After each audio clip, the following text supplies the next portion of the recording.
Hello welcome doctor నా పేరు మహేష్ అండి. సో ఒక పెద్ద పేరు ఉంది.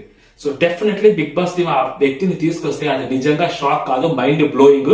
బిగ్ బాస్ లోకి అసలు మామూలుగా కూడా ఉండదు, అసలు ఒక రేంజ్ ఉంటుంది అసలు ఆ కండిషన్. ఆయన కూడా senior most hero. But 80s kids కి 90s కిడ్స్ కి one of the most favourite hero. నాకు కూడా one of the most favourite ఒకప్పుడు, నా చిన్నప్పుడు ఎన్ని సినిమాలు చూసాను ఆయనదైతే మాత్రం మామూలుగా కూడా కాదు. వయసులో చాలా పెద్ద హీరో అవ్వచ్చు, కానీ మేబీ ఇప్పటికి మరీ పెద్ద హీరో 70-80 ఏళ్ళు ఉండవులేండి. ఇప్పటికి కూడా అమ్మాయిల్ని ఫ్లడ్ చేయాలంటే ఏ విధమైన మొహమాటం కూడా ఉండదు ఆయనకి.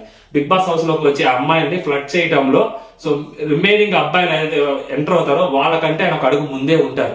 ఆయన మాట్లాడే విధానం కానీ, ఆయన మొహం మీద చిరునవ్వు కానీ సో డెఫినెట్లీ ఉంటుంది. అండ్ శివాజీ అన్నకి ఏదైతే తెలివితేటలు ఉన్నాయో దానికి డబల్ త్రిబుల్ ఉంటాయి అన్నమాట ఆయనకి తెలివితేటలు. ఆయన మాట్లాడే విధానం కూడా అలాగే ఉంటుంది. అండ్ నాగార్జున గారికి కూడా one of the most favourite అనుకోండి. ఆయన కాలు వస్తే బిగ్ బాస్ లోకి నెక్స్ట్ లెవెల్ ఉంటుంది. సో ఆయన పేరు ఏంటనేది నేను మీకు నెక్స్ట్ వీడియోలో చెప్తాను. ఎవరైనా చూసిన వారు లాస్ట్ వరకు ఉంటే ఆ గెస్ చేయండి ఆ నేమ్ ఏంటనేది. నేను ఆ పేరు మీకు నెక్స్ట్ వీడియోలో చెప్తాను. ఓకేనా? అడే జై హింద్.